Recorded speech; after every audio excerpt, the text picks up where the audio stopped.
Palakpakan po natin ang Panginoon. Let's give the Lord the best clap of praise. Sa pagpala po ba kayo sa panahon ng pagsamba?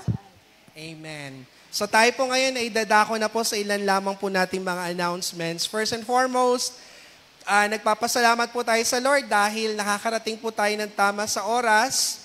Huwag po natin lilimutin ang ating pong, Mr. Julie, welcome back. Natuwa na. Ang kapitbahay namin na hindi ko na nakikita ako, hindi kasi nakakauwi sa amin. Let us continue to uphold our vision and our mission. Ano po ang vision po natin? To be a glorious church. At dalangin po natin sa Panginoon na tayo po ay laging kakitaan ng kaluwalhatian ng Lord. Baka hindi ko kasi nakuha ni Miss yung bigay mo na lahat siya na.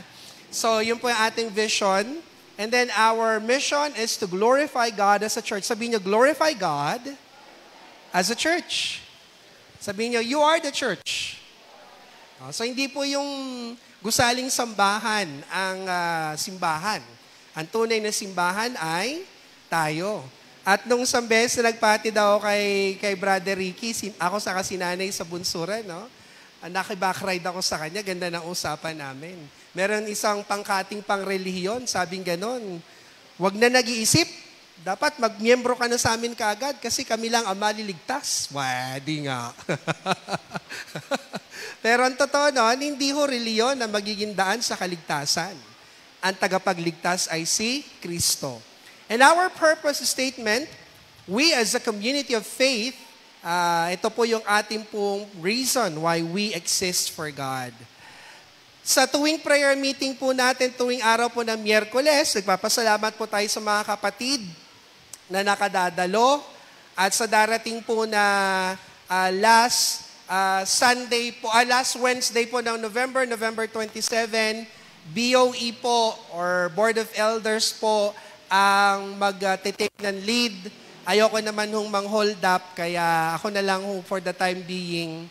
At ito po yung atin hong sa month of December, no? Papatak po yung 25th na Miyerkules. Kaya wag na ho kayong pumunta dito. Mag-enjoy na lang po kayo sa inyong Christmas celebration. And don't forget to pray on the 25th of December. Pero meron tayong Christmas service ng umaga. So praise the Lord. Sabay-sabay nga po nating sabihin po itong ating confession of faith. Sabihin po natin, I take refuge in the Triune God. 1, 2, 3. I take refuge in the Triune God, the Father, the Son, and the Holy Spirit. I take refuge in the teachings of the Bible and sound doctrines. And I take refuge in the church, the community of believers. Amen po ba? So, dalangin po natin sa Panginoon na makapanatili po tayo. At dahil ho sa nasabi ko na to, hindi na pwedeng bawiin hanggang December at sa katapusan ng taon na to, nagpapatuloy po tayo sa ating Basic Sundays. Purihin ng Panginoon si Kuya Larry na pagpapala sa Basic Sundays. Dalangin ko rin kayong lahat ay napagpapala, no matter how basic the topic may be. And nakita po natin over the past weeks, last Sunday po, ang naging topic po natin is worship. At ngayon po, November 24, last Sunday po, customary, dapat si Pastor Rafa ang ating speaker ngayon. However, dun sa recent trip niya ho, kasama si Ma'am Lou, he got a little bit under the weather. Medyo hindi po maganda yung kanya naging pakiramdam. Kaya nag-beg off muna po siya na hindi makakapunta sa atin. Sa bagay, ang layo kasi ng Pandi sa Taguig, no? Napakalayo. Sabi niya, malapit lang naman yun kung titiklupin sa mapa. Oo. Pero ang totoo, malayo talaga. Kaya, Pastor Rafa and Ma'am Lou, we are sending our love and prayers sa inyo. At alam niyo ho ba na top fan ho natin si Ma'am Lou at saka si Pastor Rafa sa ating FB Live broadcast. So, nanonood sila ngayon. Pagaling po kayo at palakas po kayo, Pastor Rafa. We are sending our love and prayers.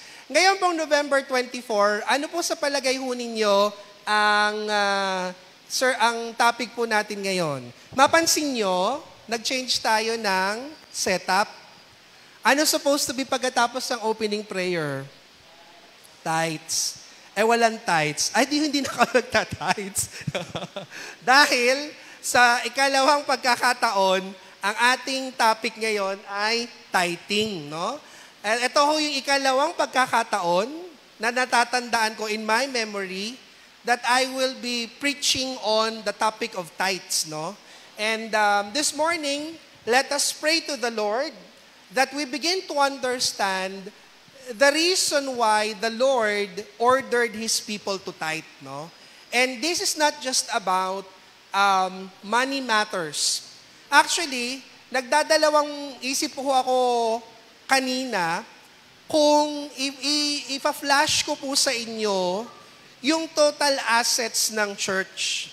Pero ang totoo po niyan, dito po sa CJLS, hindi po kami natatakot na hindi ipakita sa inyo ang lahat ng libro ng simbahan. Dahil well accounted for ang lahat po ng pananalapi ng iglesia. Kung tutusin nga po kaya na ho nating bumili ng ilan na ba ninang bising. Kakabili na tayo ng 3 aircon, di ba, kung gugustuhin natin. Kaya lang ho, una po, matigas ang ulo ng inyong pastor, di ho sumusunod sa biyenan niyang lalaki, na gusto sana bumili na kasama ni Ninong Willie. Sabi gano'n, pwede na 3. Bumili na tayo ng 3. Di ko ano abutin nun. Ayoko ho ng 3 Gusto ko 7.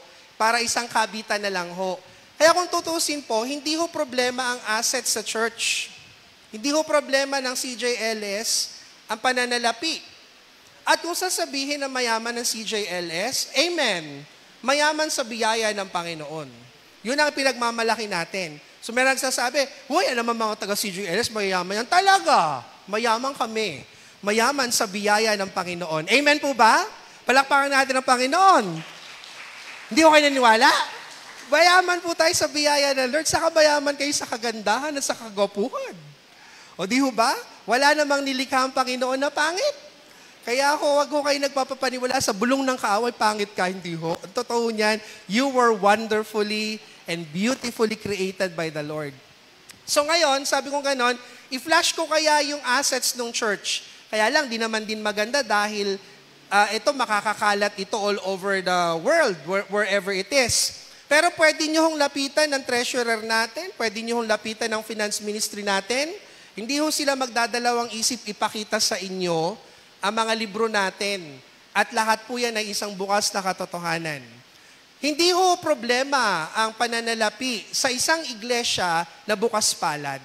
Dahil ang isang iglesia na bukas palad ay lalong pinagpapala ng Panginoon. Amen po ba? Sino pong naniniwala ang pinagpapala ng Diyos ang bukas palad? Ang tikom ang palad ang laluhong naghihirap. Ang sabi po sa aklat ng Kawikaan. Kaya sa umaga pong ito, pag-aralan po natin ang katuruan tungkol po sa pag-iikapu or tithing.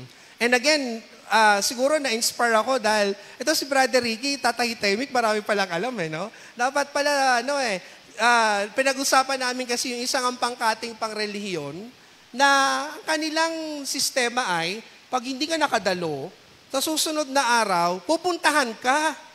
At pupuntahan ka ng ministro para hindi ka na nga kumustahin O kumusta yung ikapu mo. So, una yung ikapu bago yung pangungumusta sa'yo. At kamakailan, nangingiti si JC, meron ako isang estudyante, kilala ni JC yun Galing dun sa pangkating pangrelihiyon na yun na kinumusta ko, sabi ko, kumusta naman kayo dyan? Sabi niya ganon. Ngayon, nakakilala na ho sa Panginoon. Na-born again na. Sabi niya ganon, tatay kasi tawag sa akin ng estudyante ko, Tay, alam niyo ho dun sa kinaaniban ko pong relihiyon, wala akong ginawa ngayon kundi puro ho pamamahayag. Bakit ka ako? Kasi simula ho nung natapos yung COVID, kumonti na ho yung dumadalo. At dahil sa kumukonti na yung dumadalo, konti na ho yung nakukuha. Kaya ho dapat magsipag sa pamamahayag para balik kita. Hindi ho ako nagsabi nun siya na ho na talagang miyembro nun. Bakit nga ho ba kinakailangan mag-ikapu? Bakit kinakailangan po tayo magkaloob? Tingnan po natin sa liwanag ng salita ng Diyos. Sa aklat po ng Levitico, 27 kabanata, Leviticus chapter 27, verses 26 up to 34. Ito po ang ating mababasa. Sabi po dito, hindi maaring maipanata kay Yahweh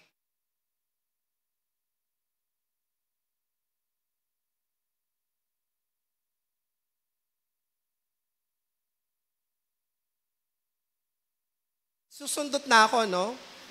Minsan meron daw isang Kristiyano, may alagang baboy na inahin, buntes. At ang sabi niya gano'n, Panginoon, palusog yung magiging mga kulig, hati na ho tayo. Basta ho, tigkalahati ho tayo. E di nanganak ho yung inahing baboy. 10 ho yung kulig. 5 yung patay, 5 yung buhay.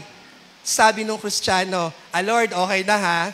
Yung 5 kinuha mo na, yung 5 akin na. Yung 5 buhay sa akin, kinuha mo na yung 5 patay. Pero sabi po dito, hindi mo raw pwedeng ipanata ang mga panganay na hayop, maging baka o tupa. Bakit? Matik. Lahat yon ay kayawin na. Pagpatuloy po natin. Ngunit kung iyon ay hayop na hindi karapat dapat ihandog kay Yahweh, tutubusin ito ng may-ari sa takdang halaga, maliban pa sa dagdag na 5 bahagi ng halaga niyon. So nakita po natin dito, hindi lang po pala ordinaryo lang na hindi nyo bibigay. May dagdag pa na 5% damages. No. 5 bahagi. Kung hindi matubos, ipagbibili ito sa takdang halaga.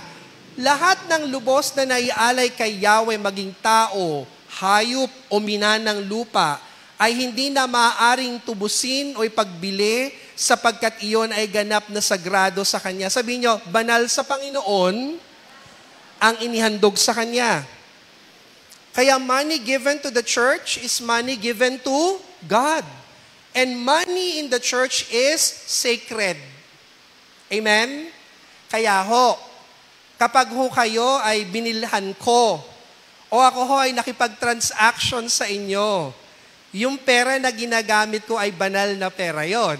Dahil wala naman ho kung ibang pinagkakakitaan, kundi yun hong pananalapi ng iglesia. Tuloy po natin. Hindi na maaaring tubusin ng mga taong lubos na naialay kay Yahweh. Kailangan silang patayin. Tigil muna. Baka mamaya sabihin ninyo, bakit ang Lord kailangan patayin muna? Ang ibig sabihin lang nito, ang taong itinalaga sa Panginoon, walang makapaghihiwalay sa kanila sa Diyos maliban sa kamatayan lamang. So ibig sabihin, it is a lifelong commitment to be offered to the Lord. So hindi ho pwede na kapag kayo ay may tinanggap na pananagutan sa Panginoon, laban-laban o bawi-bawi. Ang inyong pagkakatawag ay inyong pananagutan sa Panginoon, buong buhay na po ninyo. Amen po ba? Isipin po ninyo kung ako po na inyong pastor, laban-laban, bawi-bawi. Pag maganda pakiramdam ko, serve ako Lord. Kapag hindi na, ayoko na. Hindi ho pwedeng ganon. Ang taong inihandog sa Panginoon, buong buhay niya, iniaalay sa Panginoon, ano lang ang makapagpapahiwalay sa akin at ang aking ministeryo? Kamatayan lamang. Yun ang sinasabi po diyan. Kailangan silang patayin. Basa mga kapatid, malakas, verse 30, lahat ng maging ng pananim ay kanino? Pag-uusapan pa ho ba natin ito na matagal? Alam niyo kung bakit ipinagbawal ko ang Malakay chapter 3 verse 10 sa exhortation? Kasi there are better passages for tithing other than Malakay chapter 3 verse 10.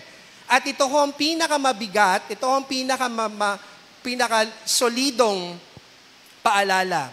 Lahat ng 10 bahagi maging binhi o bunga ng pananim ay nakalaan kay Yahweh.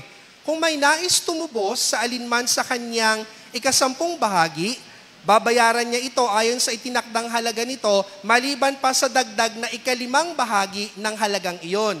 Sabihin na meron kang tithes, ayaw mong ibigay yung tithes mo, o nagkataon na hindi mo maibibigay.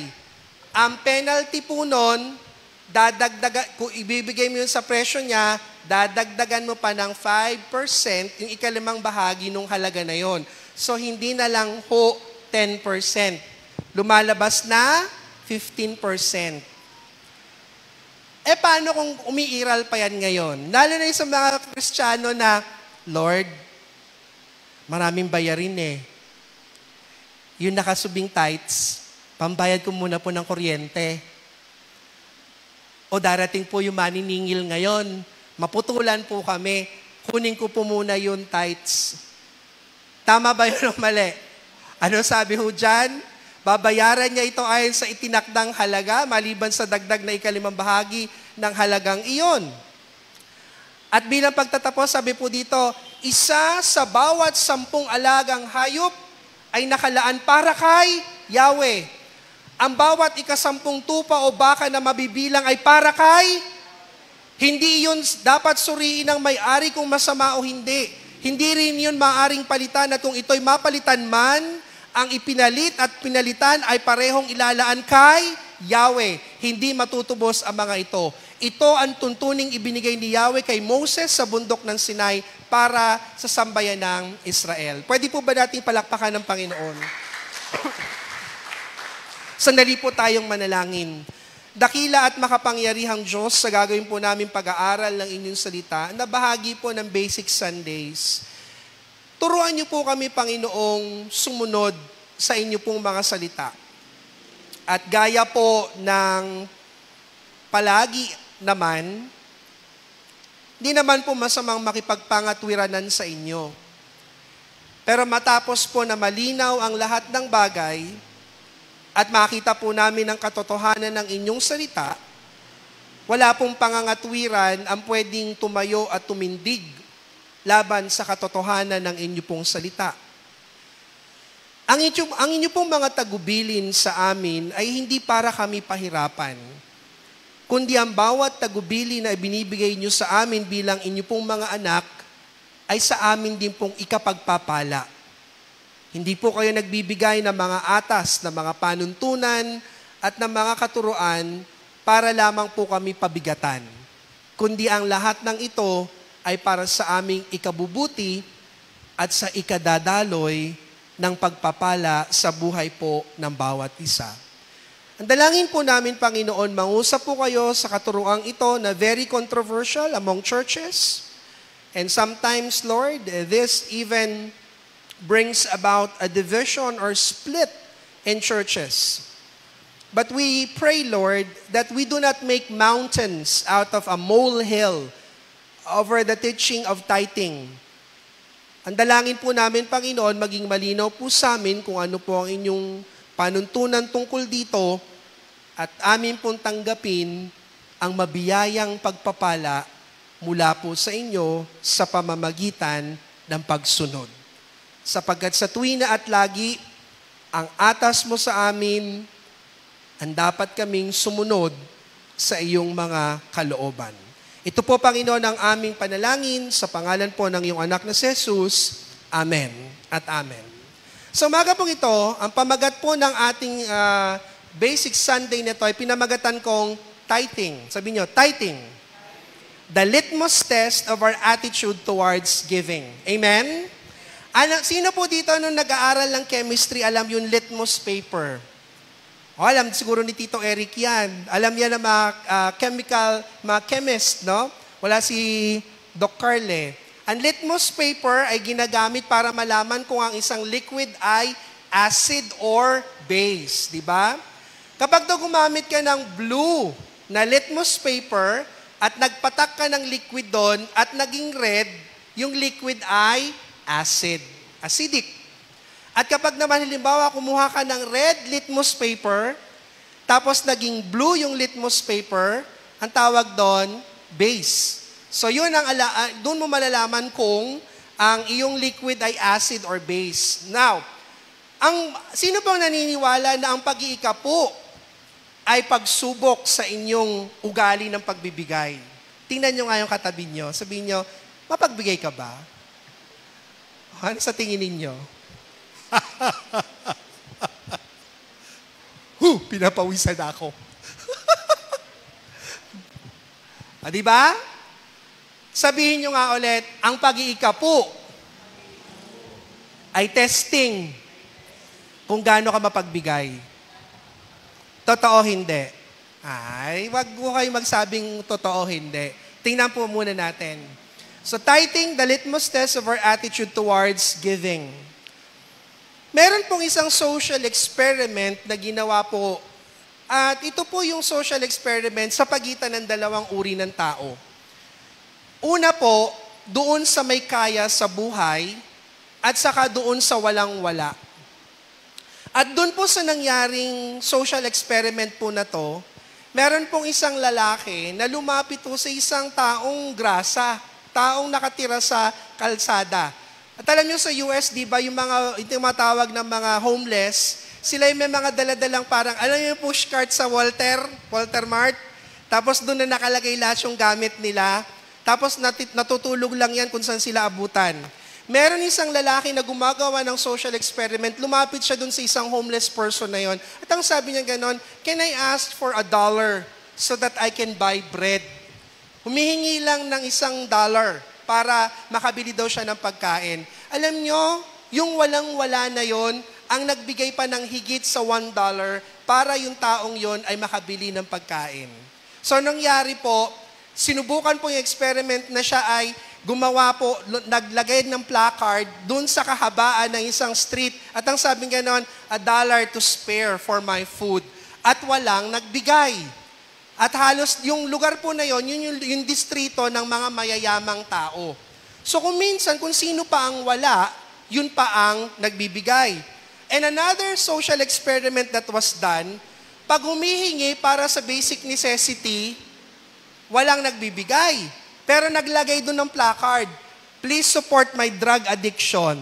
Aba, napuno yung lalagyanan niya ng, go man, buy your drugs, buy your cocaine, do your stuff. So mangyayari, mas gusto pang tulungan yung pagbibisyo kesa doon sa ikabubuhay ng tao.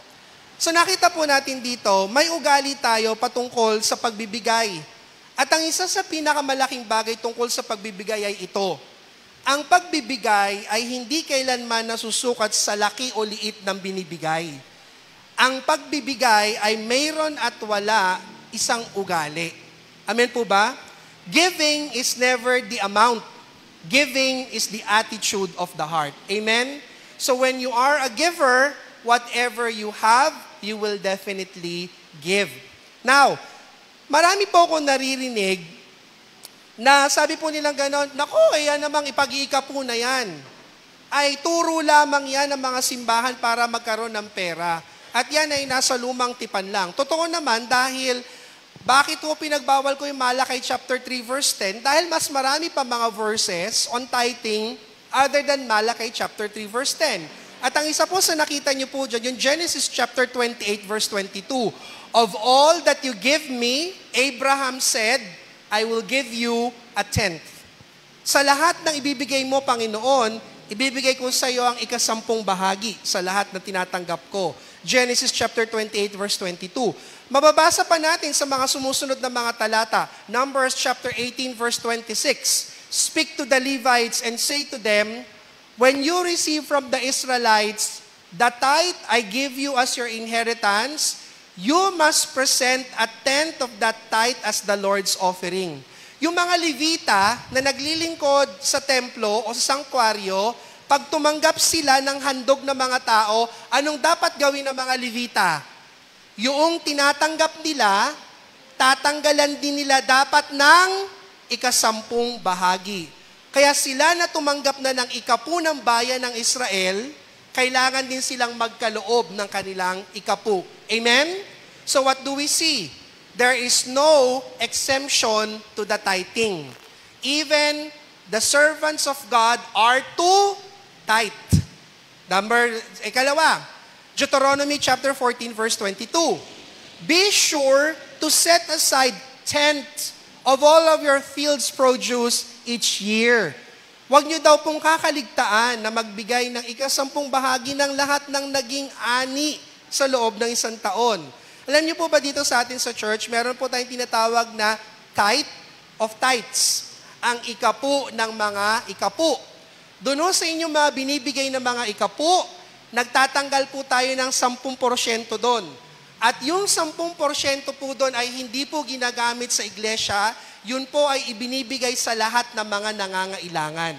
Binibigay po yon sa mga nangangailangan na ministeryo, mga misyonero, at mga gawain ng Panginoon. Kaya po, sa inyo pong pagkakaloob, tumutulong kayo ng malaki sa gawain ng Diyos. Can I hear an amen? Pwede po ba natin palakpakan ng Panginoon? Let's give the Lord the best clap of praise. In 2 Chronicles chapter 31 verse 5, ang sabi po dito, as soon as the order went out, the Israelites generously gave the first fruits of their grain, new wine, olive oil, and honey, and all that the fields produce. They brought a great amount. And what is the amount?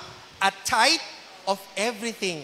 10% bahagi ng lahat ng kanilang paghahandog. Now, pagpatuloy po natin dito.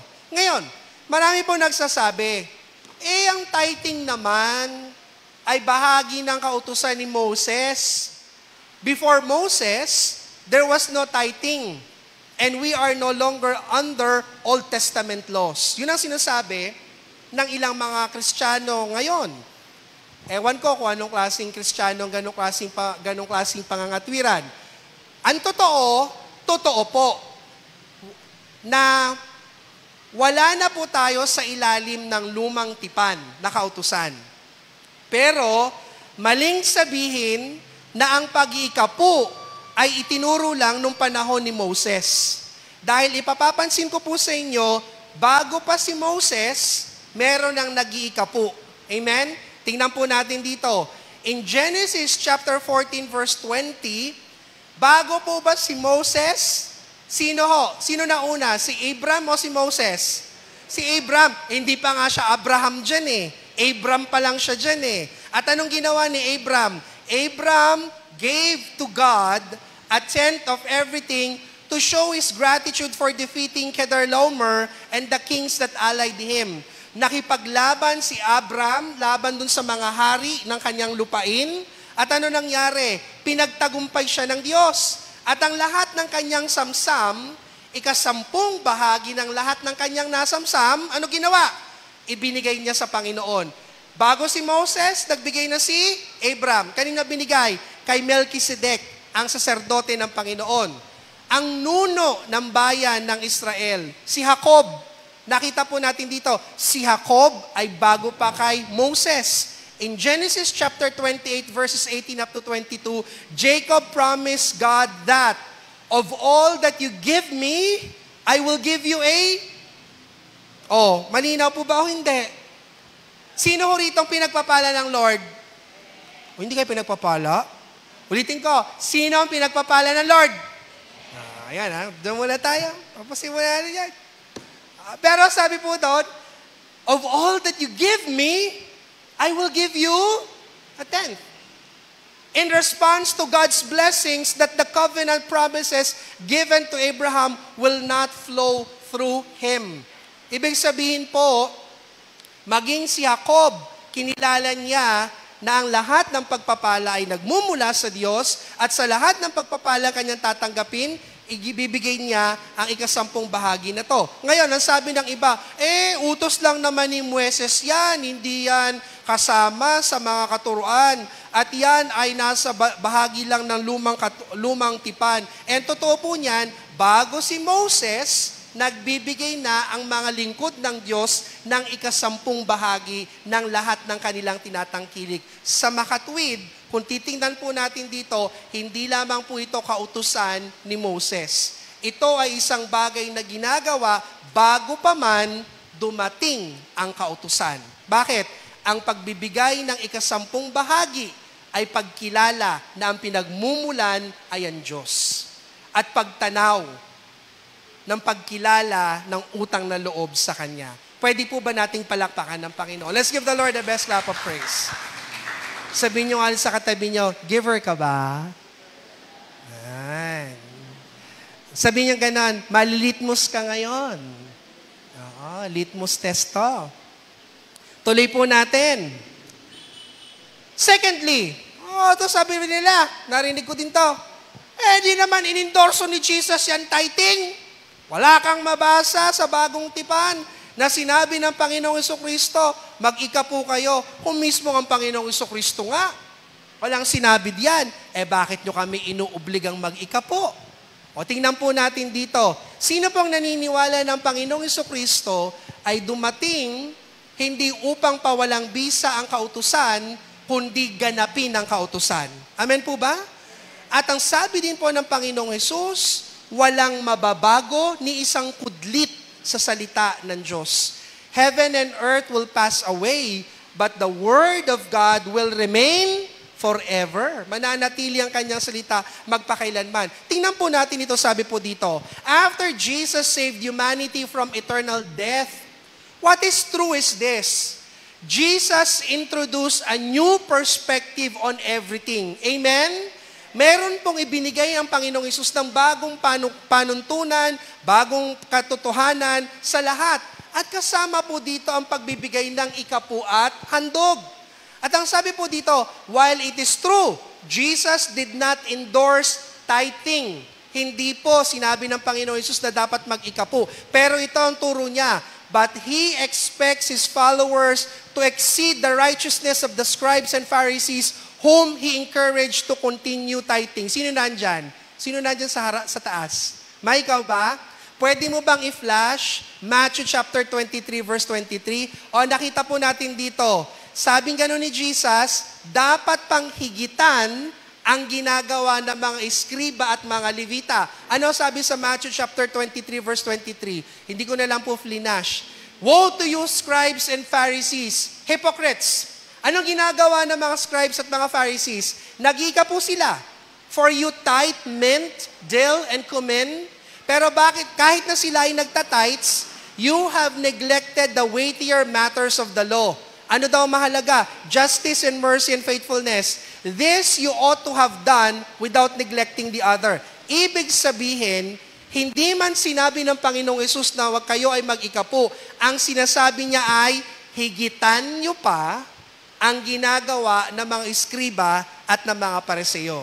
Magkano binibigay ng mga eskriba at mga pariseo? 10 bahagi. Sino ho mga tunay na Kristiyano dito? Taas ang kamay. Ay, wala nang Kristiyano ngayon. Ito, nakakatuwa no? Taas ang kamay ng mga tunay na Kristiyano. Taas ang kamay ng dapat higitan ng ginagawa ng mga eskriba at pariseo. O ngayon, kala nyo madali. Dahil kung tutuusin ang utos ng Panginoong Hesus, hindi na lang 10% dapat ang binibigay nyo ngayon. Dapat higit pa sa 10%. Amen? O, kita nyo ngayon? Hindi nga inendorso ng Panginoong Hesus, pinatindi niya palalo ang gawain ng pagbibigay. Dahil kung tutuusin, dapat ang pagbibigay ay wala ng porsyento, dapat ang pagbibigay higit pa sa 10%. Amen? O ngayon, tingnan niyo ngayon katabi niyo. Diyos ko po, higit pa sa 10%. Paano pag kumikita ako ng 300,000? Magkano ang 10% ng 300,000? Ate Malu. Nagbate, no? Magkano yung 30,000 ba? 30? Oh. Diyos ko. Ako sabi ni Sir Joe, 30,000, kaloka. Madali bang pakawalan yung 30,000 ngayon? Kumikita ka halimbawa ng 10,000. Ilan kaagad ang 10% nun, Sir DM? Pas DM. Di ba 1,000? Di ibig sabihin nun, malaki talaga. Eto, tatanungin ko sa inyo. Ilang porsyento ang kinukuha ng tax sa inyo ng gobyerno? Ilang porsyento? Di ba 12%? May 20% value-added tax pa? Pagkatapos hindi kayo nagre-reklamo. Kain kayo ng kain sa mga fast food chain ninyo, bayad kayo kaagad. Pero hindi nyo alam, agad-agad, meron ng ilang percent na value added yon? 12 kaagad, wala kayong kaabog-abog. Pagkatapos magbibigay ng tithes, ay, kaloka. Ay, hindi ko kaya.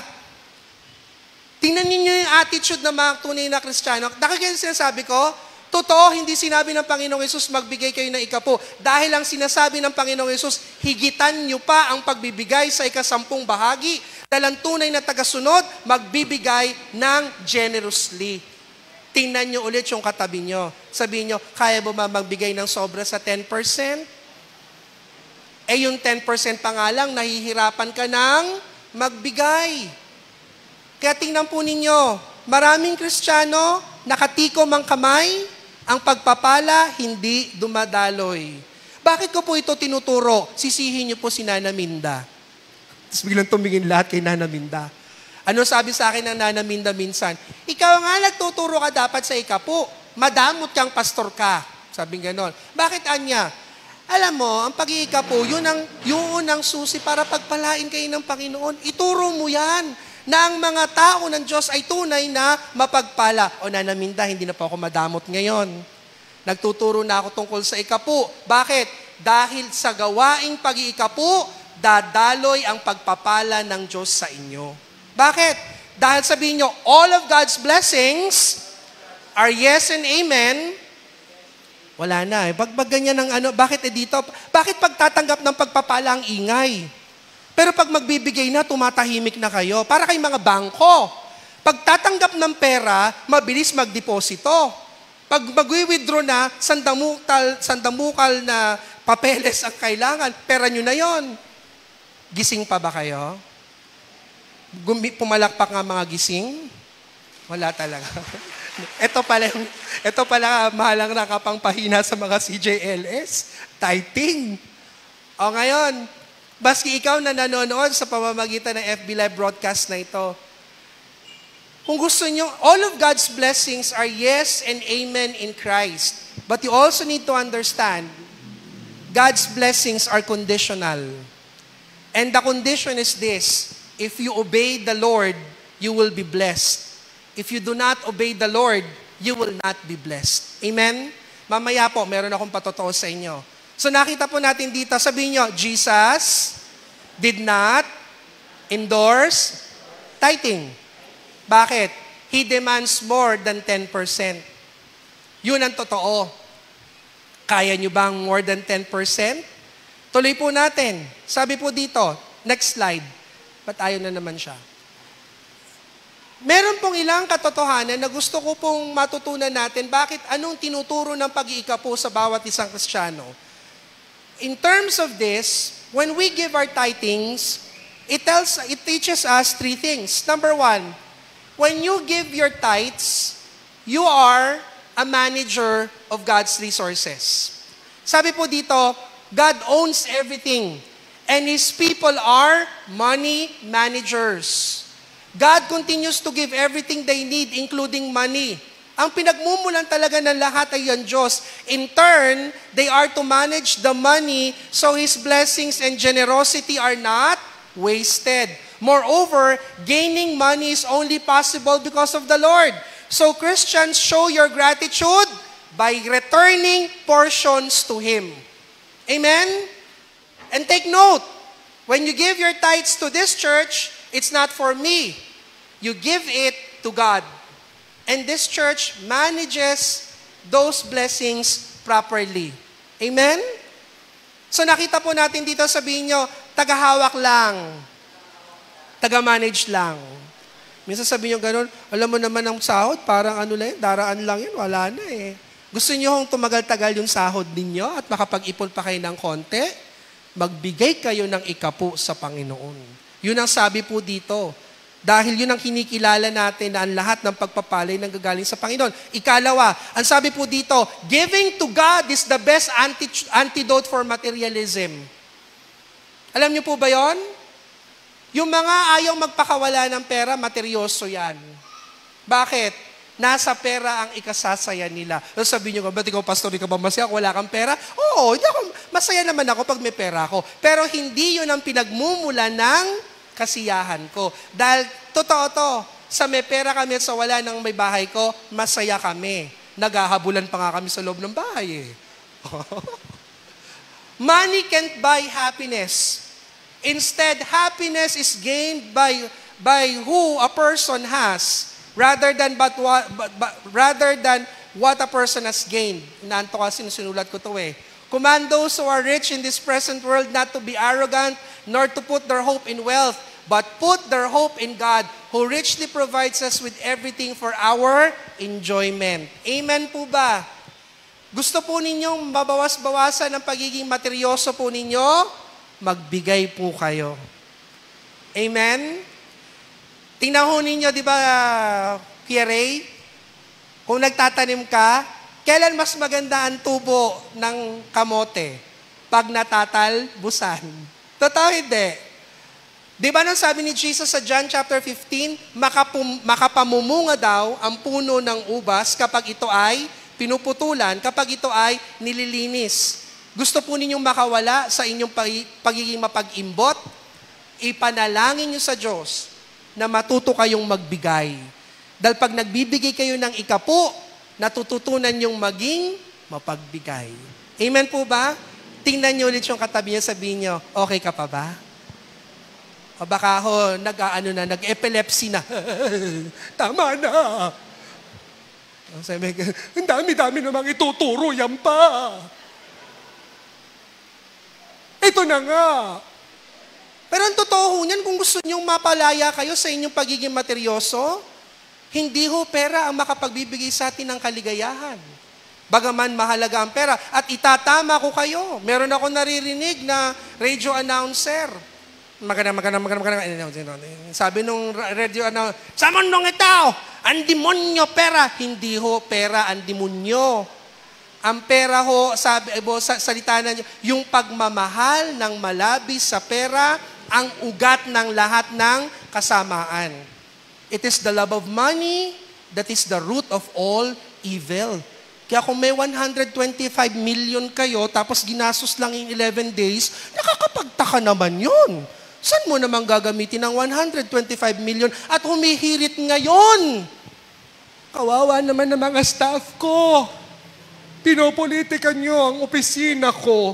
Hindi, kahit makuha nyo na ang lahat ng kayamanan ng Pilipinas, hindi ho kayo matutuwa nun. Dahil ang ganid, wala hong kasiyahan. Pero ang mga mapagbigay, dahil ho sa hindi tayo ganid, pinagpapala ng Panginoon ang mga tunay na nagbibigay. Pwede ho ba nating palakpakan ng Panginoon? Yung malakas sa palakpak sa Panginoon. Sabihin nyo sa katabi nyo, gusto mong gumaling sa pagiging materyoso? Mag-ikapu ka, uy. Bakit kayo subi ng subi? Pag namatay naman kayo, sinong kukuha niyan? Nanay. Diba? Nag-ipon kayo ng malaking bahay. Nanay. Kaya naglilinis na ako Meron kayong malaking sasakyan. Roger. Yung totoo niyan, lahat naman ng inyong tinatamasa sa buhay na ito, pag nawala kayo, hindi nyo pwedeng dalhin sa kabilang buhay yan. Bakit kayo naka-attach ngayon sa lahat ng yan? Ibigay nyo sa nararapat, pagpapalain kayo ng Panginoon. Amen? Tithing is a way to bless others. And you know, the people of Israel were blessed by the Lord because they were a blessing to other nations as well. Amen? Kaya bakit kailangang ituro itong katotohanan na to nang makalaya tayo sa tanikala ng pagiging materyoso? Totoo, mahalaga ang pera, pero hindi dapat pinapanginoon ang pera. Ang pera ho dapat ibinibigay sa kaukulan. At ang pera din ho ay dapat ibinabalik sa Panginoon na siyang pinagmulan ng ito. Amen po ba? Sabi po dito, Christians are to give to the church in proportion to God's provision. Kaya kung tutuusin mo, mas mabigat ho ang panuntunan ng bagong tipan. Dahil sa lumang tipan, ilang porsyento lang ang hinihingi? 10%. Sa New Testament po, wala ng porsyento mga kapatid. Ang pagbibigay, sky's the limit. Kinikilabutan ako, naalala ko with mention kay Dr. Rene Chanco. Minsan, kinausap ako ni Dr. Rene Chanco. Sabi niya ganon, ikaw ba, nagtuturo ka pa ng tithing sa church mo? Hindi po gaano. Alam mo, sabi niya ganon, sa New Testament, hindi na 10% ang big giving. Ang giving sa New Testament, sky's the limit. Wala nang kota. Ito ang problema sa maraming Kristiyano. 10% na nga lang ang hinihingi, hindi pa makapagbigay. Ano sabi po ganon? Bare minimum na lang yung 10%. Because in reality, the Bible tells us in the New Testament, giving in the New Testament is no longer 10%. Giving in the New Testament is sky's the limit. You give generously. Instead of asking how much is required, Christians are asked, how much can I give? Amen? Tithing in the Old Testament established rules for proportionate giving today. And this should be the case. Anybody dedicated to Christ should be able to offer an appropriate portion of their wealth voluntarily to support the ongoing operations of their church. So nakita po natin dito, ang pagkakaloob ngayon ay hindi na lang 10%. Bare minimum yung 10%. Magpasalamat nga tayo, 10% lang ang nire-require dahil kung tutusin, ang pagkakaloob dapat ay inaayon sa pagpapalang iyong tinatanggap. At tatandaan niyo po ito, doon po sa tala ng Panginoong Jesucristo tungkol doon sa babaeng balo, nakita po ng Panginoong Hesus yung mga nagkakaloob doon sa templo, ang lalaki ng binibigay nila. Pero sino ang nakatawag ng pansin ng Panginoon sa lahat ng mga nagkakaloob? Yung babaeng balo na nagbigay ng 2 kusing. Bakit po? Dahil sabi niya ganon, ang babaeng ito ang nagbigay ng pinakamalaki sapagkat ang kanyang ibinigay ay buong buhay niya na. Amen po ba? Kaya ho, kahit ano o gaano kalaki o gaano kaliit ang inyong kaloob, kung ito ho'y ibinigay ng may pagmamahal, tatanggapin ng Diyos. Amen? Katulad kanina nung sinasabi ko sa inyo, baka ho kasi kung minsan, naiisip po ninyo, ang ginagawa natin ay mga gawaing pagrelihiyon lang. Ginagawa natin dahil dapat gawin lang. Hindi po, ginagawa natin to dahil mahal natin ang Diyos. At sino ho rito ang nagmahal? Taas ang kamay. Sino ang nagmamahal? Sino hindi minahal? Wala naman, di ba? Walang nagmahal na hindi nagbigay. Totoo hindi. At kapag nagmamahal ka, kung ano yung pinakamainam, kung ano yung pinakamabuti, siya mong ibinibigay. Thank you sa inyo ha, sa lahat nagbigay ng hopya. Tumatanggap din ako, hindi lang hopya. Pero yung naman ang ibigay nyo, kung hanggang yun lang kaya ninyo at binigay ng may pagmamahal, bring it on. Dahil ang lahat ng pagbibigay na may pagmamahal, tinatanggap. At hindi yan sa laki o sa liit. Ang napakahalaga, magbigay tayo sa Panginoon. Can we give the Lord the best clap of praise? Palakpakan po natin ang Panginoon. Tapos na ako. Lastly, tithing was Israel's system of economics, not the church. Alam niyo kung bakit yung mga kultong relihiyon namamayagpag? Kasi maraming kultong relihiyon ang ipinapangaral laban sa pag-iikapu. Ang hindi alam ng maraming Kristiyano, hindi binigay ang pag-iikapu para kayo mahirapan. Ibinigay ang pag-iikapu upang kayo ay pagpalain, sapagkat walang hindi nagbibigay ang hindi pinagpapala. So sabi po ng ilan, ang Israel naman, yung tithing na yan, ibinigay yan sa Israel para yun ang system of economics nila. Hindi na yan ang economics ng church ngayon. Totoo naman po na ang sistema ng ekonomiya ng Israel noon ay agrikultura. At paano nga naman mabubuhay? Ganito po ang sistema bago po tayo magtapos. Meron pong mga tribo doon sa tribo ng Israel na hindi po tumanggap ng lupa mula sa Lord. Amen? Sino po tong tribo na to? The tribe of Levi, yung mga Levita. Ang mga Levita po, nung nagpartihan doon sa lupang pangako, hindi ho sila binigyan ng lupa. Listen carefully please. Sino daw ho ang kanilang portion? Their portion is the Lord. You are to serve the Lord always. Now, tinawag sila ng Panginoon para paglingkuran siya, pero hindi sila pinabayaan ng Panginoon. Bakit? Ang sabi ng Panginoon, kayong 11 tribo, lahat ng inyong kikitain, lahat ng pagpapala nyo, 10% niyan, ibibigay nyo sa mga Levita. Bakit? Dahil wala naman silang pinagkakakitaan at wala silang lupa na mana sa akin. Sino ang mana nila? Ang Diyos. Pero tingnan nyo, yung mga Levita na yon, pag tinanggap nila yung ikapu ng bayan ng Israel, mula sa kanilang tinatanggap na ikapu, magbibigay pa rin sila ng 10 bahagi doon bilang paggalang sa Panginoon. Amen? Now, pag binasa po ninyo yung aklat ng Nehemiah, pag binasa po ninyo ang ilang aklat ng lumang tipan, particularly the prophets, nung wala na hong nagbibigay ng ikapu, anong ginawa ng mga Levita? Tumigil na sa paglingkod sa loob ng templo. Naiwang tiwangwang ang templo. Nagsimulang magbungkal ng lupa ang mga Levita. Nagsimula silang maghanap buhay. Wala nang naiwan sa pangangalagang espiritual sa bayan ng Israel. Naging pagpapala ba yun sa kanila? Hindi po. Kaya nang ginawa ni Nehemiah, ibinalik niya yung system of tithing. Ibigay ninyo yung kaukulan sa mga Levita nang sila ay makapaglingkod sa Panginoon. Ano ang sabi sa Malakay chapter 3 verse 10? Ibigay nyo ng buong buo ang ikapu sa loob ng aking templo nang magkaroon ng pagkain sa loob ng aking templo. Kumakain ba ang Diyos ng pagkain? Hindi. Ibinibigay yun dun sa mga naglilingkod sa Kanya nang sa gayon magpatuloy ang paglilingkod. Amen po ba? So, tingnan po natin dito Trinitarian din yon. God provides for the Levites. The Levites are provided. They minister to the people. And the people serve God. Amen? O paano pag wala ng tithes dun sa Levites? The Levites will no longer serve. Wala nang service sa Lord. Amen? Kaya ang ginagawa po niyong pag-iikapu ay patuloy na paglilingkod sa gawain ng Panginoon. Amen? Hindi lamang ho para sa akin, kundi para sa gawain ng Panginoon. Now, may papakita po ko sa inyo.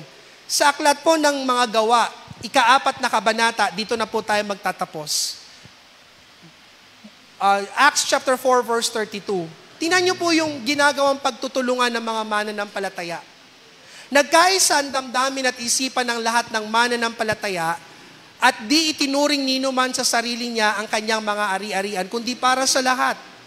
Taglayang dakilang kapangyarihan ng mga apostol ay patuloy na nagpatotoo tungkol sa muling pagkabuhay ng Panginoong Hesus at ang masaganang pagpapala ay tinaglay ng lahat. Anong sabi sa verses 34 up to 35? Walang kinakapos sa kanila sapagkat ipinagbibili nila ang kanilang lupa o bahay at ang pinagbilhan ay ipinagkakatiwala nila sa mga apostol. Ano ginagawa ng mga apostol? Ipinamamahagi naman iyon ayon sa pangangailangan ng bawat isa. At tingnan niyo po ito New Testament na ito. Hindi ho to Old Testament. Mayroon isang Levita na ang pangalan ay, ganon ang ginawa ni Jose. Si Jose ay isang Levitang taga Cyprus na tinatawag ng mga apostol na si Bernabe. At anong ginawa niya? Anong ibig sabihin ng Bernabe? Ang ibig sabihin ng kanyang pangalan ay anak ng pagpapalakas ng loob. Tingnan nyo nga yung katabi nyo. Nakakapagpalakas ba ng loob yan o nakakapangpahina? Gising pa ba kayo? Sabi niya siguro, wala na may turo siguro to si pastor, kaya ito, O, tingnan nyo to Anong ugali nito ni Bernabe? Siya na ang ugali ay tumanggap. Anong ginawa niya? Ipinagbiling niya ang kanyang bukid at ipinagkatiwala sa mga apostol ang pinagbilhan. So nakita ninyo, the Levite who was once a recipient, always a receiver, after he actually heard the gospel, no longer became a receiver, he became a giver himself. So it's not always about receiving, because blessed are those who give than those who receive. Can I hear an amen? Pwede ba nating palakpakan ng Panginoon? Yung malakas sa palakpak sa Diyos na buhay. So nakita po natin dito, hindi ho para sa Diyos ang gawaing pag-iikapu. Ang pag-iikapu ay para sa ikapagpapala ng bawat isa sa atin. Ngayon, dito na po tayo magtatapos. Bakit hindi ko masyadong pinapapreach yung Malakay chapter 3 verse 10? Kasi kung hindi nyo din lang alam ang puno at dulo, ang puso ng pag-iikapu, huwag nyo hong gamiting proof text yung Malakay chapter 3 verse 10. Now, why do you think Malakay chapter 3 verse 10? Malakay chapter 3 verse 10 is very important because it talks about your attitude toward giving. Kumusta kayo sa inyong ugali ng pagkakaloob? Tatandaan nyo to, ang maramot, maramot. Ang mapagbigay, mapagbigay. Ang tunay na Kristiyano dapat nababago. When we talk about tithing, it talks about our attitudes toward giving. And when you give, it also reflects your reverence to God. Kumusta ang inyong pagkakaloob? Ang inyong bang binibigay ay yung pinakamainam at yung pinakamahusay? o kung minsan, yung pinakatira-tira na lang. The Lord expressed His discontent with how Israel treated Him as their God, particularly regarding the quality of their offerings. Mababasa po natin sa unang kabanata ng Aklat ng Malakyas. Sabi ng Panginoon doon, subukan nyo ngang ihandog sa inyong mga gobernador, yung inyong mga hinahandog sa akin, mga tupa na bulag, pilay at may sakit, subukan nyo kung tanggapin niya ng mga pinuno ninyo.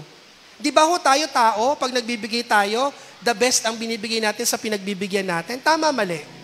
Totoo, hindi. Kayo ba, ugali ninyo na kung halimbawa meron kayong paninda na hindi na mabenta, yun ang binibigay ninyong pang Christmas gift? Hindi ho pagbibigay yun. Pananalaula ho yun. Di ho ba? At yung hindi na ho rin magamit, pagkatapos ibibigay nyo pa sa iba, unless hingin, ako kung tutusin, pag hindi na ho talaga magamit, hindi na dapat ibinibigay yun sa iba. Tinatapon na yun. Bakit? Pagpapawalang halaga yun sa pinagbibigyan ninyo. Anong sabi ko nung nagbibigay tayo ng community pantry natin? Ang ibibigay lang natin, yung kinakain natin. Yung hindi nyo kinakain, yung hindi natin kinakain, wag nyong ibibigay. So napakahalaga. Kaya tingnan po ninyo yung ginagawang pagkakaloob ng Israel. Ito'y nagpapakita kung gaano nila pinapahalagahan ng Panginoon. Our offerings reveal our reverence, our offerings reveal our respect, and our depth of relationship with God. Sabi nyo, pinakamainam, pinakamahusay. Yun lamang ang karapat-dapat sa Diyos. Sabi nyo, nothing but the very best. Amen po ba?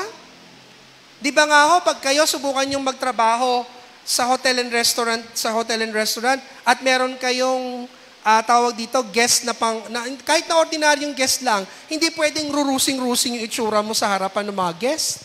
Di ba ho, ang pinapresent ay yung pinaka-mainam. Ganon din ba ang ibinibigay po natin?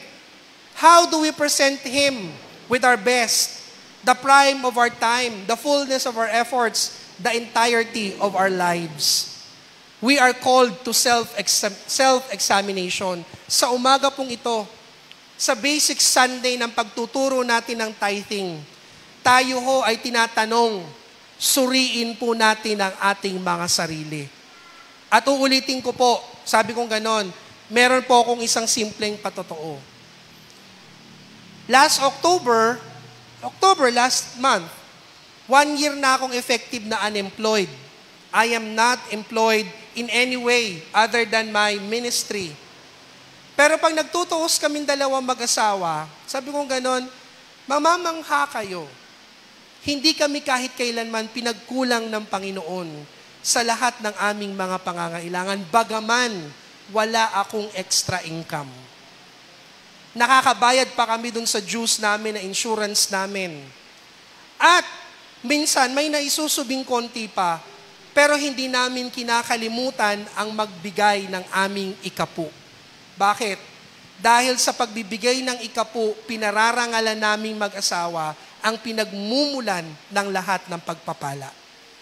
Kaya, pakinggan itong sasabihin ko, lalo na ng finance ministry. Kung associate pastor kayo ng CJLS at hindi kayo nag-iikapu, step down.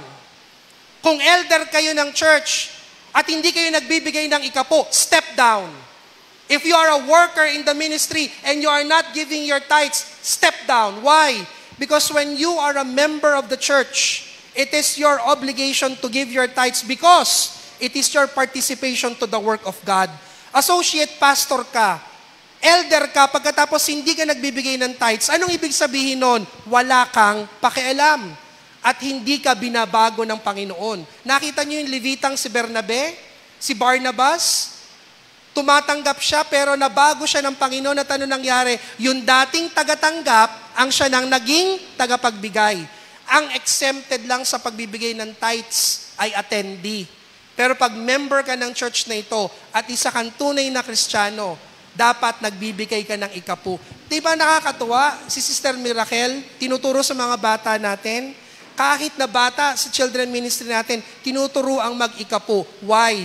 Because that is the beginning of charity. Charity begins at home. Pwede ba nating palakpakan ng Panginoon? Yung malakas na palakpak sa Diyos na buhay. At uulitin ko, Hindi ko itinuturo ang pag-iikapo para tumaas ang collection ng church. Kahit hindi ho kayo magbigay, anong tawag doon sa accounting term? Tawag dito, we are in the greens, no?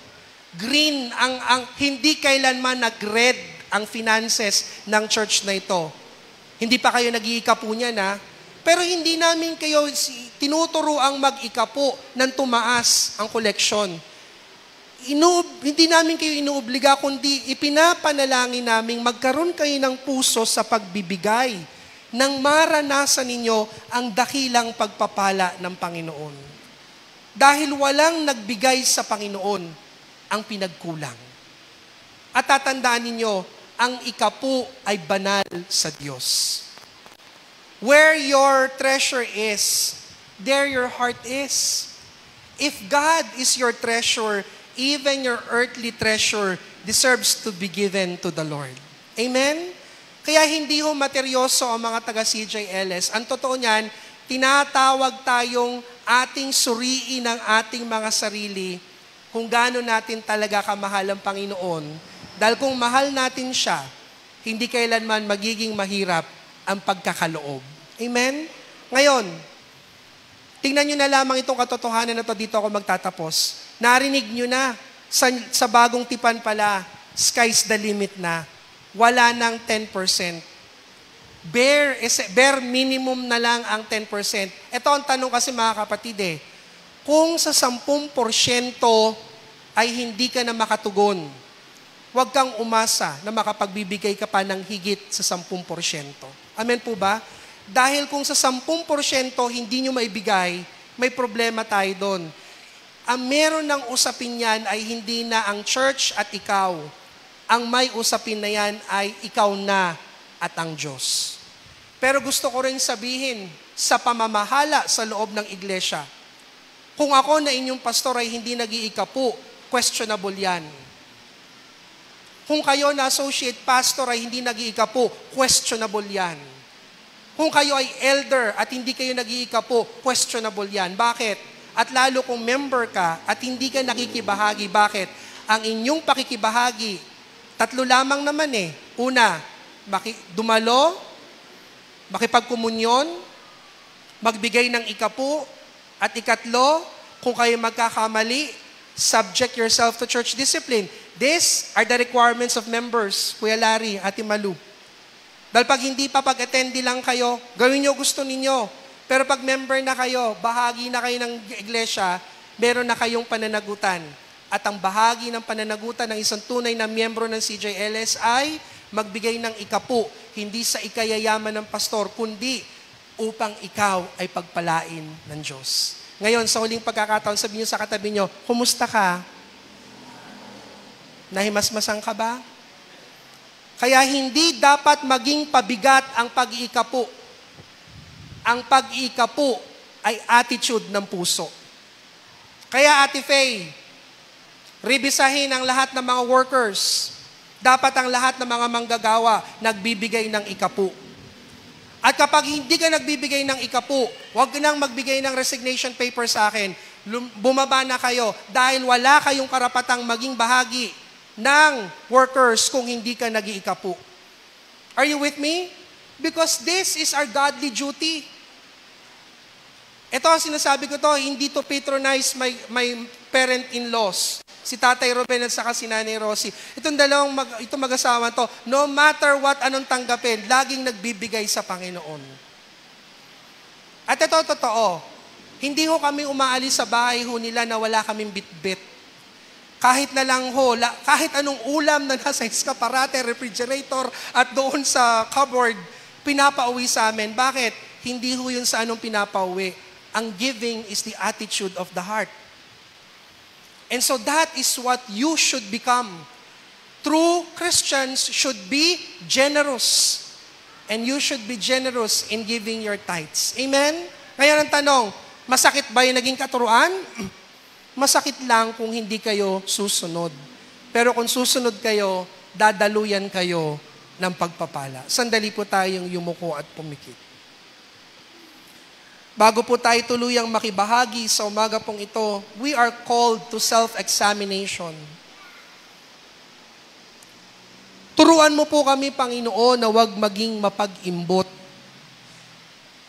Turuan niyo din po kami, Panginoon, na sa pagkakaloob po namin ng ikapu, hindi po dahil sa gusto namin ng kapalit, kundi ang pag-ikapu ay bahagi ng aming pagtugon sa inyo. Pakibuksan na po yung offering box at bilang tugon sa ating napakinggan, dadako tayo ngayon sa ating pagkakaloob ng ating mga ikapu at handog. Kuya Jake, tawag dito, Ate May, pwede bang paki-flash nyo dun sa video yung pinakamainam, yung pinakamahusay na video? At habang tumutugtog itong video na to ng Musikatha, ang pinakamahinam at pinakamahusay, sa pagkakaloob ninyo ngayon ng inyong ikapu sa Panginoon, hindi ito paraan para kunin ang pera ninyo. This is your response to the challenge of God. Natutuwa ako sa Panginoon sapagkat kung ang lahat ng mga tithers, bibigyan natin ng pagkakataong mag-share, every one of them will say, hindi sila kailanman pinagkulang ng Panginoon sapagkat inuna nilang hanapin ang kanyang katwiran at ang kanyang kaharian at ang lahat ay idinagdag sa kanila sa kabutihan ng Panginoon. Sa umaga pong ito, kung hawak ninyo ang inyong tithes envelope, idalangin nyo sa Panginoon, Lord, i-bless nyo po ang tithes na ito. Hindi dahil sa gusto ko po ng pagpapala, kundi maramdaman mo, binibigay namin ito sapagkat mahal ka namin. At kung ikaw, sa tinagal-tagal ng panahon, ay hindi pa marunong magbigay ng tithes, idinadalangin ko sa Panginoon, kausapin ka ng Diyos. Hindi na ako, Diyos na ang bahala sa iyo. May the Lord speak to your heart. Hindi ko alam kung kailan darating yung araw at panahon na yon. Pero nawa, dumating ang araw at panahon na yon habang may panahon pa na makalaya ka mula sa tanikala ng kadamutan, mula sa tanikala ng pagiging mahigpit na kamay. Bigyan ka nawa ng Diyos ng isang pusong masunurin, isang pusong nagkakaloob, at isang pusong handang sumunod sa Diyos.